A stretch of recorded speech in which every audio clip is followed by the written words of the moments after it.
na kung sino ang manalo. Magiging katawa-tawa lang to dito sa balwate ng payaso. Putang ina mo! Ngayon, kaharap mo, 5'11", tignan ko kung may takas ka pa, tang ina ka! Flip-top game! Sa araw na ito, masasaksihan natin hindi lang basta palitan ng mga bara, kundi sagupaan ng isip, angas at emosyon. Sa mundo ng rap battle, normal ang pikunan. Iyan ang nagpapainit sa entablado at nagpapatas ng tension sa bawat round. Kapag tumama ang linya, may asaran. Kapag napikon, mas lalong umiinit ang laban. Pero tanda natin, ang tunay na husay ng isang MC ay nasusukat hindi lang sa tapang ng kanyang mga salita, kundi sa kontrol niya sa kanyang sarili. Ang pikunan ay parte ng laro, pampalasa, pampadagdag sa excitement, at minsan, estratehiya para madistract ang kalaban. Pero sa uli, respeto pa rin ang pundasyon ng kultura. Dahil ang tunay na kampiyon sa mikropono, marunong bumitaw ng mabigat na linya pero hindi mawawala ang focus at disiplina. Kaya naman sa video natin sa araw nito ay ibabahagi ko sa inyo ang mga naganap na pikunan hindi lang sa flip-top kundi sa iba't ibang liga. Welcome back ulit guys sa ating munting channel. For today's video papanoorin natin ang top 10 pikunan sa battle, part 3. At syempre paalala ko lang muna mga clips ninyong papapanood sa araw nito ay ayon at sabat ng aking kayanan. At kung meron man ko hindi nasama ay mas mabuti pang hanapin nyo na lang ang full video ng mga tips na naisama natin sa video natin sa araw na ito. So wag na natin patagalin to, simulan na natin, let's go!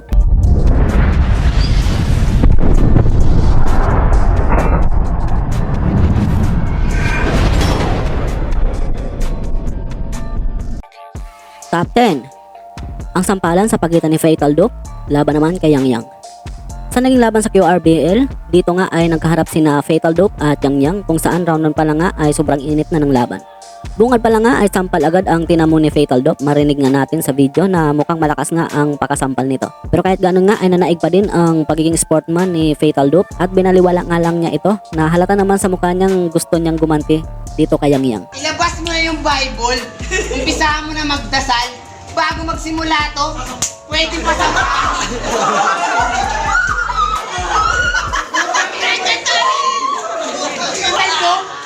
Fatal Dope, ano ka nag-joke?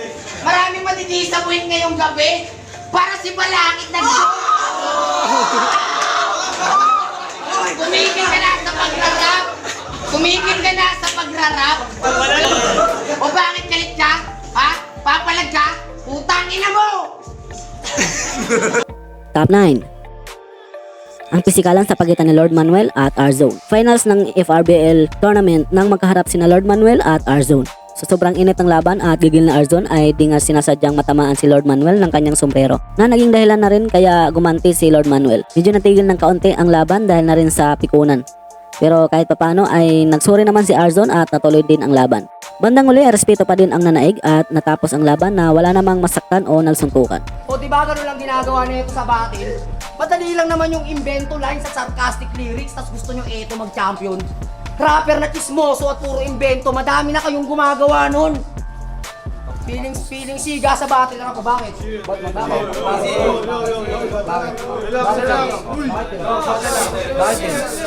Bakit? Ikaw nga tumutulak sa akin. Bigatan mo na ano yun eh. Hindi, dumidikit lang naman ako. Tuloy! Tilmaan mo ko, hindi na ito tinatamaan. Focus ko. Battle lang! Sabi nga sa'yo.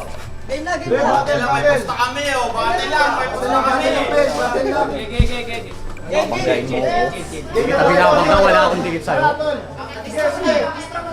Sige, set yan, set! Okay, Arso! Okay, hoy!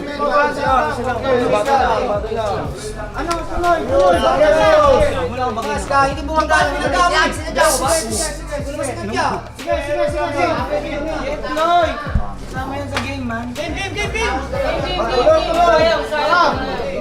Wala kang sinabi nung siniga ka ni Boy Tapang. Tapang itong babang parang iiyak na sana kaso nga lang, nakita niya si Gerald G na mukhang bouncer nanda kumawat pag nagkasuntukan. Top 8. Ang pagdamay sa namayapa na. Isa sa pinakainabang battle sa PSP ay ang pagbabalik ni Badang at ang pagharap nito kay K-Ram. Di pa man nagaganap ang battle ay nagkasagutan na at nagkainitan na ang dalawang ito, na naging dahilan na rin para mas lalong abangan ang battle nilang dalawa. Makikita nga natin sa laban nila na talagang gigil na gigil itong si K-Ram. At may part pa nga dito na mas lalo siyang napikon ng maidamay dito ni Badang si Lil Jon. Huwag kang hipokrito. Basta rapper kahit pangit, babaero totoo. Kaya nga magulo buhay ni Zaito.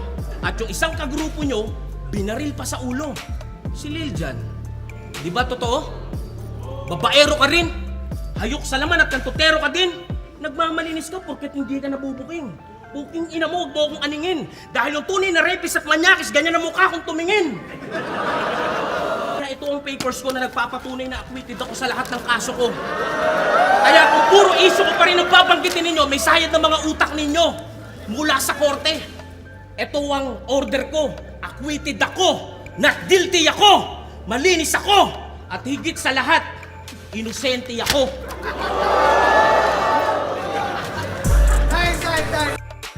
Top number 7. Sunod naman ay ang mainit na laban sa pagitan ni Badang at Freistag. Alam naman natin na kapag gangster ay dapat maangas at hindi dapat nagpapasinda kahit kanino man. At dito nga natin yan makikita kay Freistag na halos lahat ng battle niya ay mainit at intense. Dagdag mo pa ang gangster rap at gun bars na nakakapdagdag angat sa kanyang linya. Hindi naman gaanong tensyonado ang laban na ito. Medyo may kaunting pagtatalo lang na naging okay naman dahil sa mismong sa Enigma ang nag-awat sa kanila. Aminin mo, sinapak ka ni Frank sa Baguio sa Nevada, gumulong ka, tangina sa mismong event mo. Teka lang, ako nagsasalita, Brad. Ako nagsasalita, sandali lang. At yung sinasabi nila bata nila sa kay Red Blood, yung sinasabi niya, may business ako sa Baguio, ulul! Putang ina, nangungutang ka ng 1,000 para pambayad mo sa boarding house nyo! Time! Pambayad daw. Tang ina. Eh, may sariling bahay yung asawa ko dun eh. Ano sasabihin mo nangungutang ng 1,000? Tang ina. Siguro, kansasabo mo, yan ang problema mo. Okay, O ba't ganyan ka makatingin? Gusto mo ko suntukin? Top number 6. Ang mainit na laban sa 2x2. Isa sa pinaka-the best na tandem ng 2x1 ay ang Team Shea Smugglers. Halos lahat ng laban ng dalawang ito ay mainit at talaga namang intense. Maliban lang nga sa naganap na finals ng 2x2 kung saan nakaharap nila ang mismong kaibigan nila. Kaya naging friendly battle ang naganap. Sa nakarang battle nga nila ay may laban nga sila kila Estilo at JT na isa din sa mga sulit na laban nila at dito nga ay nadamay pa si Nico o mas kilala natin sa Akata ngayon. Pukiningan na nyo, ang dami labag nyo. May time pa. Ano? Kuningan na mo, gusto mo sa pakingitaan, ano? Pukiningan na mo. Time. Wannabe, bobo, assuming, you remind me of someone na tagaga po. Yung Nico.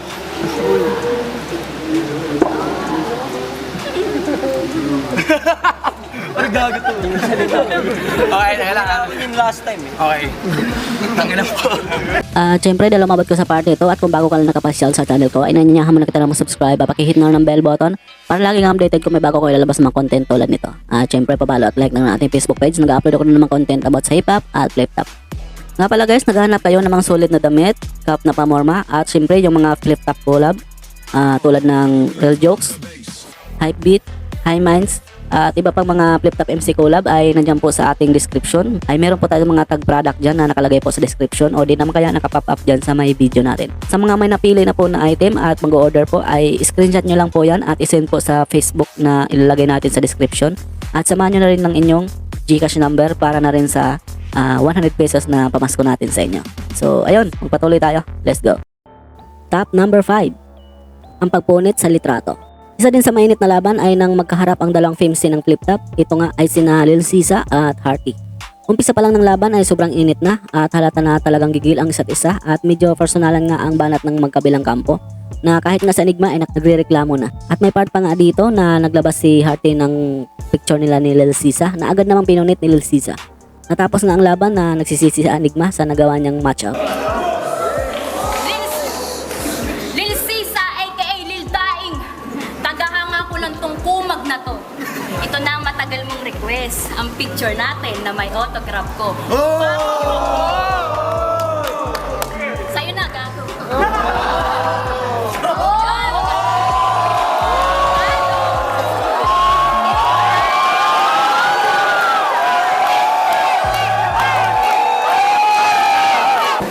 Hindi ko na sasabihin ko, parang sobrang nakakasakit naman yung mga sinabi nila.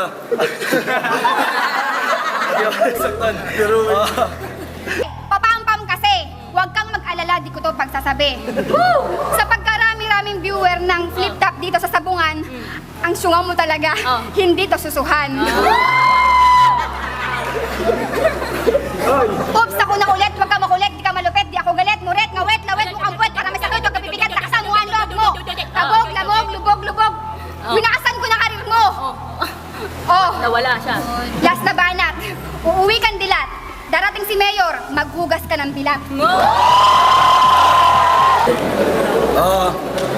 sana pala hindi na lang sila naglaban kasi sama talaga. Pero, Top number 4. Ang pamimisikal ni Sorhenyo kay JL.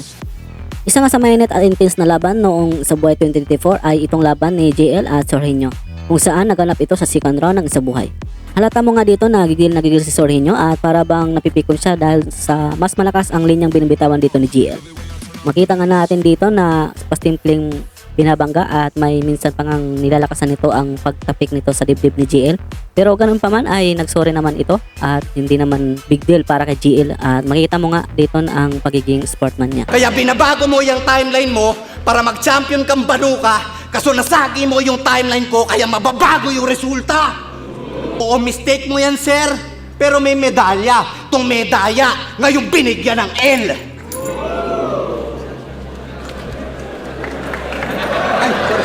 Nabalakas mo. Top number 3. Ang Dirty Fingers sa Dos por Dos. Nangyari naman ito sa naganap na laban ni Makti G-Spot versus Milcrest at Papiu, kung saan parehong maangas na tag team, pareho din di magpapatalo at pareho ding maangas ang delivery. Yun nga lang at parang nasapawan ang angas ng team ni na G-Spot at may pagkakataon pa nga dito na muntik nang magsuntukan si Mel at G-Spot. Halata na talagang piko na itong si G-Spot sa dalawa. Natapos naman ang laban na respeto pa rin ang nanaig sa isa't isa. Bago matapos ang aming unang round, nag-text sa amin si Duterte. Kanya pinapasabi, welcome to Davao City, my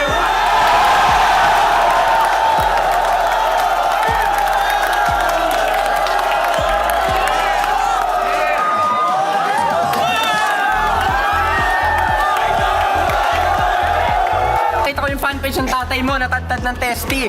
Puta, dinaig ka pa kasi buti pa siya marunong na mag-FB. Ikaw hindi, palibasa residente ka ng Apo na bundok. Kaya tuwing mag-i-internet si Gago ay kailangan pa dumayo ng lungsod. Pa! Walang pwedeng umangkas sa biyahe! Bakit, Tol? Hindi, ano ba? Ha? Ha? Hindi ka namin nahawa ang Gago. Huwag kang magsalita. si ayos. Huwag kang magsalita, Chong. Huwag kang magsalita, Chong. Line lang.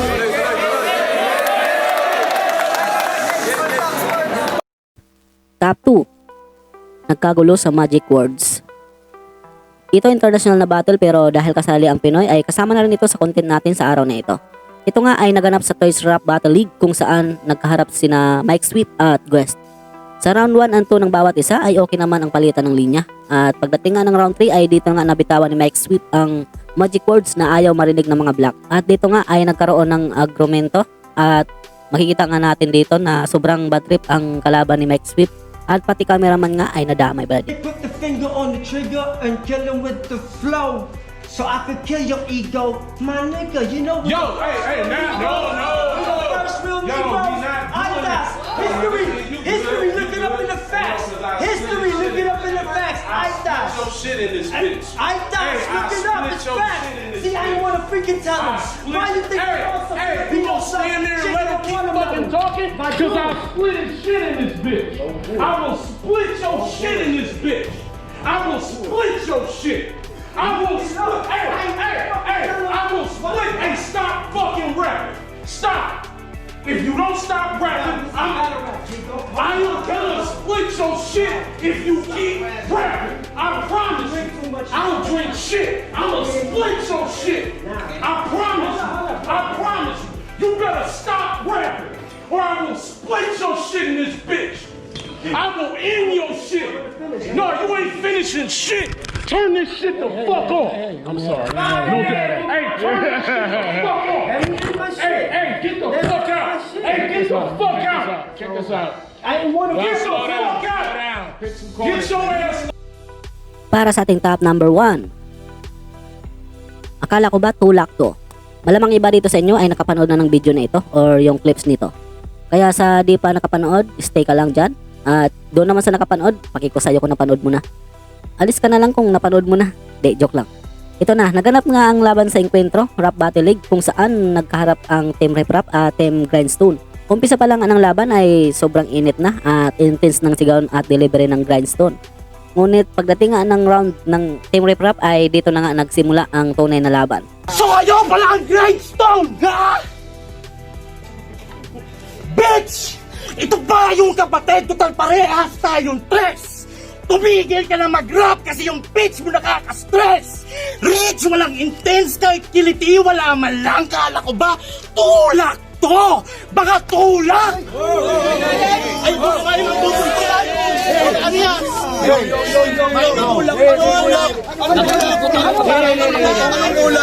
Tulak ito, bro! Tulak ito, bro! Ano? Susun bagang tulak ito.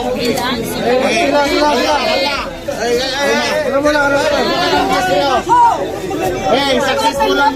Batil!